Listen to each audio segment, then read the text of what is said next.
नमस्कार, मैं अमित दीक्षित। आप देख रहे हैं मंगल उत्सव न्यूज। हमने अपना नया कार्यक्रम शुरू किया है जिसका नाम है ज्योतिष पर आधारित मनुष्य के जीवन से समस्त संकटों के निवारण के लिए कार्यक्रम करना। ओम श्री गुरवे नमः। नमस्कार, मैं आचार्य मनोज पांडे आपको 26 जुलाई 2021 से 1 अगस्त 2021 यानी सोमवार से रविवार तक के एक हफ्ते का पंचांग और ज्योतिष से संबंधित और समस्याओं से संबंधित उपाय बताऊंगा। इसे आप ध्यानपूर्वक सुनें। मेरा व्हाट्सएप नंबर है 9818805521। यदि आपने इस चैनल को सब्सक्राइब नहीं किया है तो सब्सक्राइब कर लें और बेल आइकन अवश्य दबाएं ताकि आपको मेरी वीडियो हमेशा मिलती रहे और आप इसको ध्यानपूर्वक सुनेंगे। पहले मैं आपको बताता हूँ इस सप्ताह का पंचांग।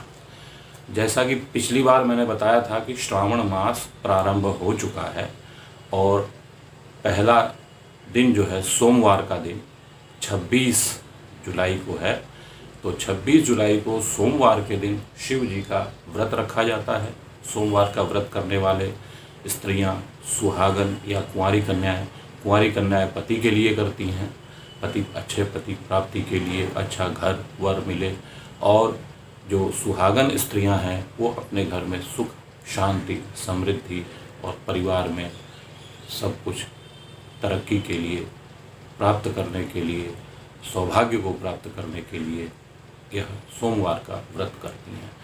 इस बार के श्रावण मास में सोमवार 4 ही हैं, तो 4 व्रत ही करने होंगे सोमवार के।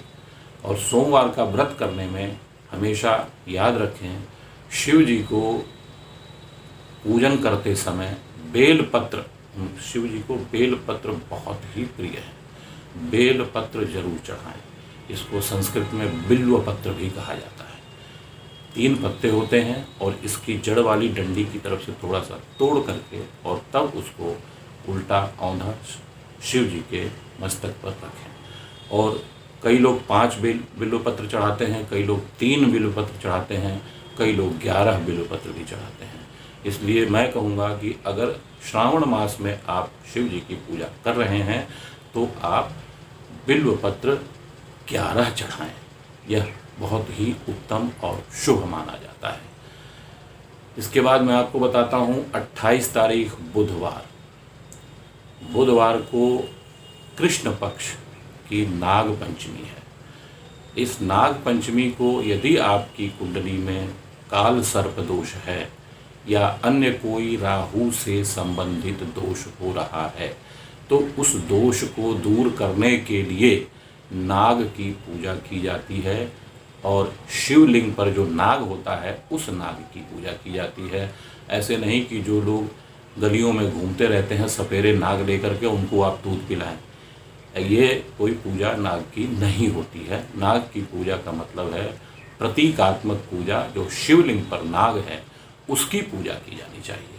रुद्राभिषेक किया जाता है, जिसके साथ नाग लगा हो, शिवलिंग पर नाग हो, उसके साथ अगर शिवलिंग का अभिषेक किया जाता है तो इससे राहु के सभी दोष दूर होते हैं और काल सर्प दोष की भी शांति होती है। और काल सर्प दोष कुंडली में होने पर कई बार दिक्कतें आती हैं। यह आपका पंचांग था। अब मैं आपको ज्योतिष संबंधित कुछ उपाय बताऊंगा। यह उपाय करने से आप अपने अनेक समस्याओं का समाधान कर सकते हैं। लेकिन आज मैं विशेष रूप से लड़का और लड़की के विवाह में जो अड़चनें आती हैं, किस किस तरह की अड़चनें होती हैं, कितनी ही तरह की अड़चनें होती हैं, उनके समाधान के लिए कुछ छोटे छोटे उपाय बताऊंगा। वह उपाय करने से इसमें आपको लाभ मिलेगा। और श्रावण मास में अगर आप यह उपाय करते हैं तो उससे ज़्यादा अच्छा और कोई समय नहीं माना जाएगा। पूरा श्रावण मास इस काम के लिए आप लगा दें, चूँकि अब विवाह आदि कार्य के लिए सभी मुहूर्त समाप्त हो चुके हैं, इसलिए आप इसमें मनोयोग से बहुत ही श्रद्धा के साथ पूजन करें, शिव जी का पूजन करें, पार्वती जी का पूजन करें, और आप पाएंगे कि आपके काम धीरे धीरे बनने लगे हैं। अनेक समस्याएं होती हैं, हर एक के पास होती हैं, लेकिन मैं विशेष रूप से आज लड़का और लड़की के विवाह में आ रही अड़चनों को दूर करने का ही उपाय बताऊं। सर्वप्रथम उपाय समझ लीजिए। कुंवारी कन्याएं अच्छा घर वर की प्राप्ति के लिए सोमवार का व्रत रखें। 16 सोमवार लगातार व्रत करने के बाद, विधि विधान से करने के बाद उसका उद्यापन करें, और उसका उद्यापन करने के बाद ही आप इस व्रत को समाप्त करें। 16 व्रत रखें और 17वें व्रत के दिन उद्यापन करें। कई बार लोग क्या करते हैं, 16 व्रत रख नहीं पाते हैं पूरा, और 16 व्रत पूरे नहीं होते हैं, जबकि 16 सोमवार का मतलब होता है कि 16 सोमवार का पूर्ण व्रत करें, उसके बाद 17वें सोमवार को आप उसका विधि विधान से उद्यापन करें, या किसी अच्छे शुभ मुहूर्त में देख करके उसका उद्यापन करें। लेकिन होता क्या है कि 15 तो कर लिए बहुत अच्छे तरीके से, और 16वें को उद्यापन कर दिया, यह 16 सोमवार पूर्ण नहीं हुआ। उद्यापन करते ही व्रत समाप्त माना जाता है। तो 16वां तो आपने उद्यापन किया, वो समाप्त हो गया, तो पूर्ण कहाँ हुआ। इसलिए आप इस बात का अवश्य ध्यान रखें कि 16 सोमवार करने हैं। इससे कुंवारी कन्याओं के विवाह की अड़चनें दूर होती हैं। अनेक तरह के ग्रह दोष भी, ग्रह बाधाएं भी होती हैं, वो भी दूर होती हैं। और इससे पितृदोष जनित जो उनके ऊपर अगर कोई दोष है कुंडली में या घर परिवार में, तो भी उस दोष का शमन होता है, उस दोष का नाश होता है, और इससे विवाह में अड़चनें नहीं आती हैं।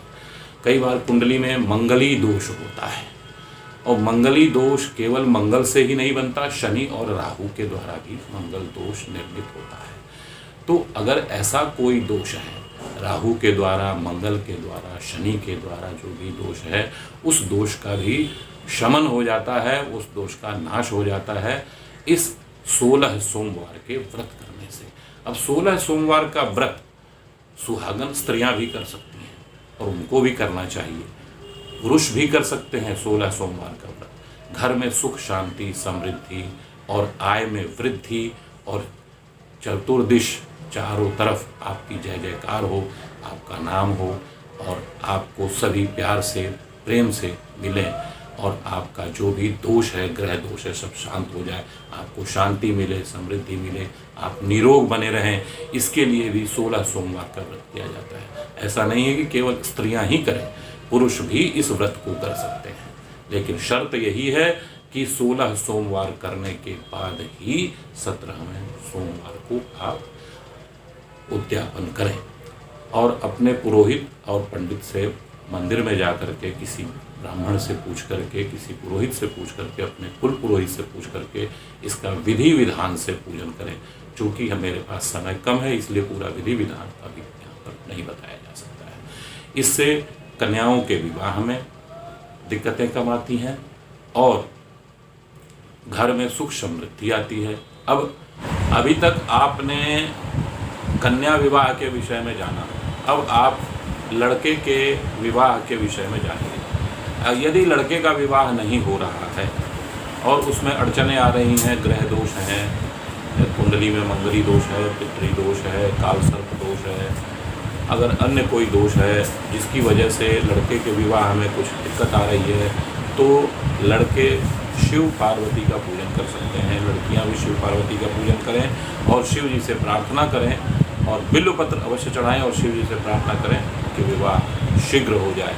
और एक काम और करना होगा इनको, अगर लड़का लड़की जो विवाहित नहीं है और विवाह के लिए ही या विवाह के निमित्त ही पूजा करना चाहते हैं, तो शिव जी का पूरे सावन भर बड़े ही मनोयोग से नमः शिवाय, ओम नमः शिवाय नहीं, नमः शिवाय मंत्र का जप करते हुए शिव जी पर अभिषेक करें। दूध का अभिषेक करें, शहद का अभिषेक करें, दही का अभिषेक करें, और घी का अभिषेक करें, और गन्ने के रस से अभिषेक करें। और विवाह के लिए सबसे ज़रूरी होता है कि आप अनार के रस से भी अभिषेक करें। इससे विवाह में जो बाधाएं होती हैं वो बाधाएं दूर होती हैं। अन्य तरह के भी अभिषेक होते हैं, तो इन अभिषेकों को अलग अलग तरह के जो अभिषेक हैं, जल से है, सादा जल से है, गंगा जल से है, गंगा जल मिश्रित जल से है, मीठे जल से है, गुड़ मिश्रित जल से है, किसी भी तरह से, मतलब इस तरह का शहद से है, दही से है, दूध से है, घी से है, शर्करा से है, खांड जो होती है, कोरी खांड जिसे शर्करा कहा जाता है, शर्करा से करें, शिव जी का अभिषेक करें और इससे आपको लाभ मिलेगा। पंचामृत से अभिषेक करें शिव जी का। पंचामृत से अभिषेक भी करने से आपके विवाह में हो रहे विलंब को मतलब टाल सकते हैं।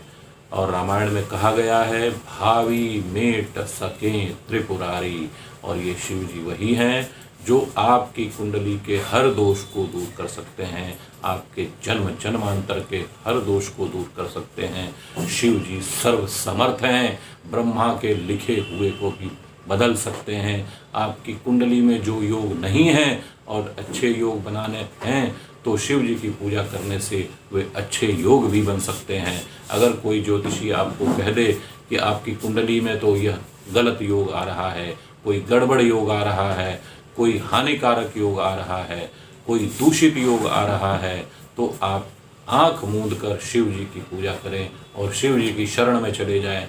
वह दोष अपने आप स्वतः शांत हो जाएगा, कम हो जाएगा या नष्ट हो जाएगा और आप आगे बढ़ते चले जाएंगे। तो इसीलिए कहा गया है कि भगवान शिव कुछ भी कर सकते हैं, वह सर्व समर्थ हैं और उनसे ऊपर कोई नहीं है। इसीलिए देवों के देव महादेव उनको कहा जाता है। नमस्कार।